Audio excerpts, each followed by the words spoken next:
1 and 2. Sabi dito sa ating pag-aaralan, Psalm 62 verse 1 and 2, to the chief musician, to Gideon, the Psalm of David, truly my soul waiteth upon God, from him cometh my salvation. He is only my rock and my salvation. He is my defense, I shall not be greatly moved. Kanyang Panginoon, sa pagkabasa ng kanyang pansalita, manalangin tayo. Dagilin Diyos na makapangyarihan sa lahat sa gabi ito. Malapit kami sa inyong kababaang loob.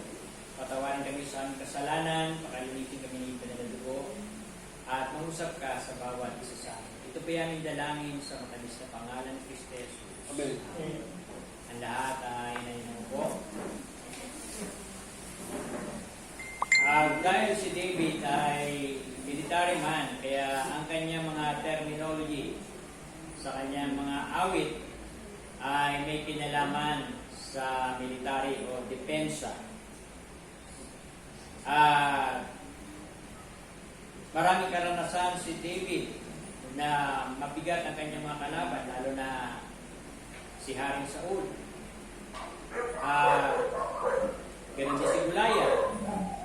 Marami siyang karanasan. Pero napatunayan niya sa mahabang panahon na ang kaligtasan niya ay mula sa Diyos. Kaya ganoon din tayo. Kung kilala natin ang Panginoon, pinag-aralan natin sa Sunday School, John chapter 1, verse 1 to 4, pinag-aralan natin. Nasabi ron, kung wala ang Panginoon Kristo, walang bagay na nalikha. Ganun din sa Colossians chapter 1, verse 16.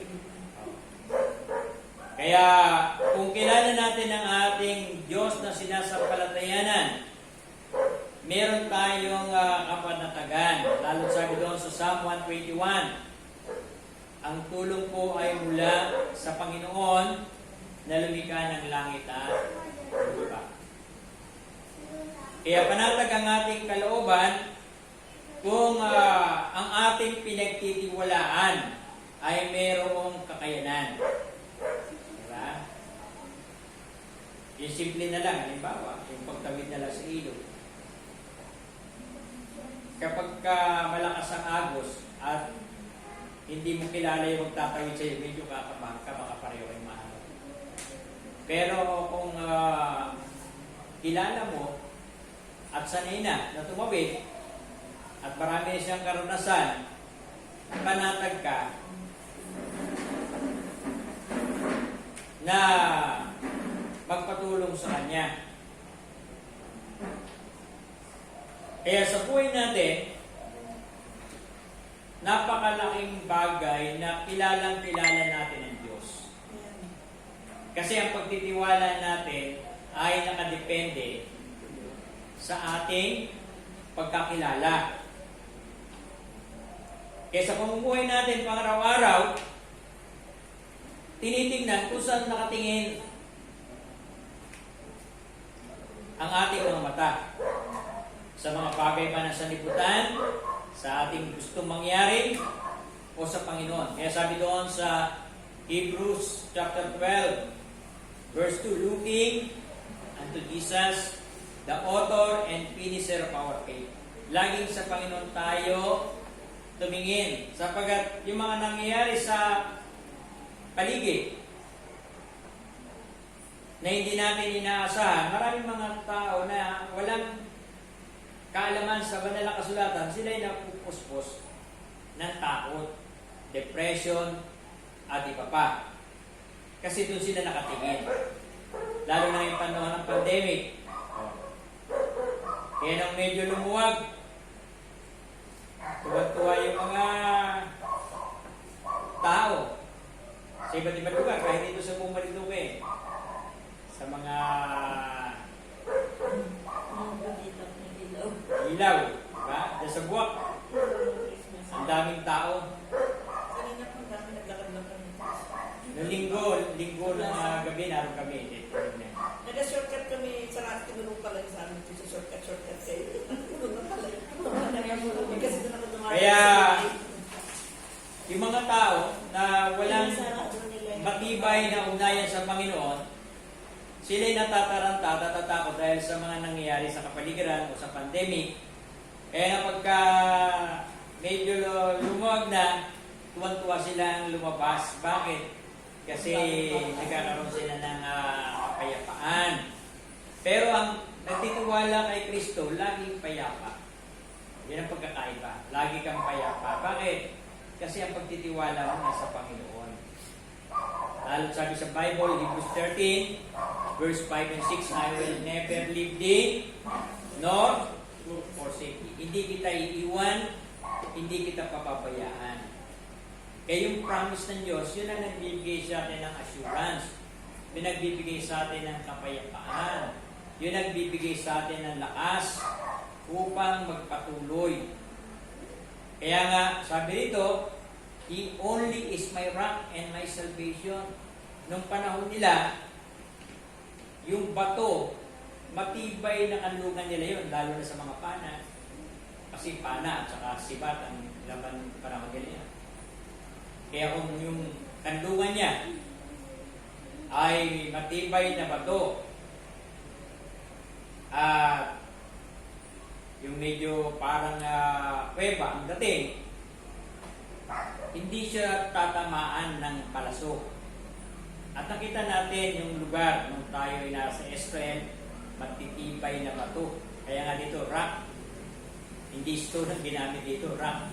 At yung rock sa kanila ay talagang purong bato, matigas. Kahit bala ng baril, hindi tatama sa sobrang tigas. Pero lang kung yung mga ano ngayon, yung mga missiles, dahil yung missiles, kahit anong tigas, kaya yung kusapin. Pero yung baril lang, hindi kaya yung tablan yung bato. Kasi purong ano siya bato.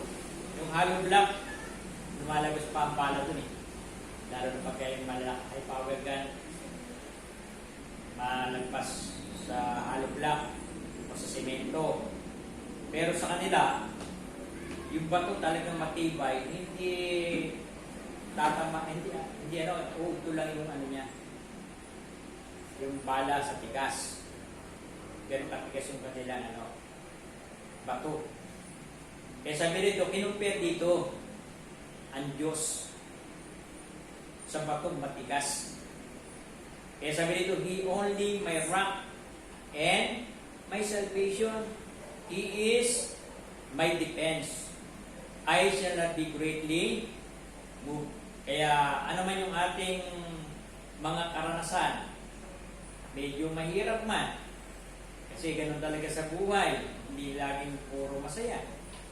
Diba? Darating sa buhay natin na makakadama tayo ng sakit. Pero hindi dapat yung maka-apekto sa ating paglapit sa Diyos. Sa kapayapaan. At ihanda natin ang ating mga sarili sapagkat bilang tao at normal na tao, nakakaramdam tayo. Hindi tayo katulad ng robot na pinapalabas sa mga pelikula. Lalo na yung hack, robot, diba? Na kalahating katawan ng tao tapos robot na. At ngayon, unti-unti dinidevelop na nila yun na nagagawa nila. Kaya napakahalaga yung pagtitiwala natin ay nasa Panginoon. Kasi kung naroon na pagtitiwala natin, ano man yung maranasan natin, sabi sa Romans 8:28, and for we know that all things work together for good to them that love God, to them that are called according to His purpose. Hindi laging masaya, hindi laging maginawa. May panahon na magkakaroon ka ng karamdaman at mahirap yung pakiramdam mo, pero hindi dapat maging dahilan yun para hindi tayo lumapit sa Diyos. Dapat nga lalo tayo lumapit. At lalo tayong maging masigasig na lumapit sa Panginoon. Kasi sabi sa John 15, verse 4 and 5, kung iwalay kayo sa akin, wala kayong magagawa. Wala tayong magagawa kung malayo tayo sa Diyos. Kaya dapat lumapit tayo sa Diyos. Pagsikapan natin, may mga hadlang. Ang dyablo, ginagamit niya yung karamdaman, ginagamit niya yung kakawalan ng pinansyal, ginagamit niya yung iba pang mga dahilan para hindi tayo makalapit sa Diyos. Pero pinapahintulot din ng Diyos yun para subukin yung ating pananampalataya. Kasi hindi tayo ginawa robot ng Diyos. Gusto ng Diyos, sumunod tayo na mayroong pag-ibig. Ngayon, pinapahintulot niya ang karamdaman, pinapahintulot niya yung mga nangyayari sa ating kapaligiran, pinapahintulot niya yung mga nangyayari para sa ating kabubuti. Kaya, hindi tayo dapat ma-discourage, hindi dapat tayo mawalan ng pag-asa, kasi ang Diyos ang ating tagapagligtas, hindi lamang sa spiritual na kaligtasan, pati sa physical na kaligtasan. At siya yung ating depensa sa dito. Siya yung tagapag-ingat sa atin. At hindi tayo matitinag. Saan ka hindi matitinag? Sa mga pagsubok, problema, kahirapan, o anong mga bagay na nagiging dahilan para ang isang tao ay matinag. Ngayon kung ang Diyos ang ating depensa at sa Kanya tayo nananangan, hindi tayo lalayo sa Kanya. Lalo pa tayong lalapit. Lalo pa tayong mananangan. Kasi wala naman tayong ibang lalapitan kundi ang buhay ng Diyos. Ngayon, huwag tayong mag-isip na kung hindi tayo nasa saklolohan ng Panginoon, kagad, mayroong layunin ng Panginoon. Mayroong gustong ituro ang Diyos sa mga nangyayari sa buhay natin. Kaya mahalaga yung ating pagtitiwala, yung ating paglapit sa Panginoon. Kaya sabi dito, He only is my rock and my salvation. He is my defense. I shall not be greatly moved. Kaya ano man yung ating kinakaharap sa buhay, ipagkatiwala natin ito sa Diyos. At maganda, naroon tayo sa kalooban ng Panginoon. Kasi kung wala tayo sa kalooban ng Panginoon, sayang yung ating buhay. Ano ibig sabihin ng sayang buhay natin? Ibig sabihin nun, para lang sa ating sarili. Ibig sabihin, ito ay para sa ating kapakanan lang. Sabi ng Bible, lahat ng mga gagawin natin ay mauwi lang sa wala. Pero, ang lahat ng ating gagawin para kay Kristo ay hindi nawawala ng kabuluhan. Kaya nga lagi natin isa-isip, yung makapaglingkod tayo sa buhay ng Diyos. Lagi natin isa-isip na unahin natin ang Panginoon. Sabi doon sa ating pinag-aralan noong nakaraan, noong linggo, diba? Psalm 34, ang ating pinag-aralan. I sought the Lord, diba? Sabi ron, aking hinanap ang kalooban ng Panginoon. Ngayon, kapag hinanap natin, pakikinggan niya tayo at idadagdag niya sa atin yung kailangan natin. Anong nangyayari kasi sa mga tao at sa mga believers, inuuna yung material na bagay. Inuuna yung mga bagay na kailangan nila na hindi naman yun ang kalooban ng Diyos. Kaya nga sabi doon sa Proverbs 3:5 and 6, trust in the Lord with all thine heart and lean not into thy own understanding, in all thy ways acknowledge Him, and He shall direct thy path. Kapag inuna ng believers ang kalooban ng Diyos, hinanap niya ng buong sikap, idadagdag ng Diyos yung kailangan niya. Ngayon, ang nangyayari, tinitignan natin yung mga bagay ayon sa ating pananaw, sa ating nakikita. Dapat ang tignan natin ayon sa nakikita ng Diyos para sa atin. Kasi yung nakikita natin, konti lang yun eh. Pero nakikita ng Diyos malawak. Diba? Ngayon, ang nakikita natin, konti lang yun. Inuna natin yun. Konti lang ang makukuha natin. Samantalang kung sinunod natin ang Panginoon, 100% blessing. Bakit? Ang liwaliwanag ng mga mensahe nung nakaraang mga linggo. Hanggang ngayon, puro blessing. Kung ating pinag-usapan, na ang dulo ay blessing. Tama naman yun. Kasi sa pagsunod natin sa Panginoon, ang dulo blessing. Pero bakit hindi blessing? Kasi ayaw sumunod. Diba? Ayaw sumunod. Dapat may matutunan tayo sa buhay Kristiyano natin. At ang salita matutunan ay application. Ngayon, kapag na-i-apply natin,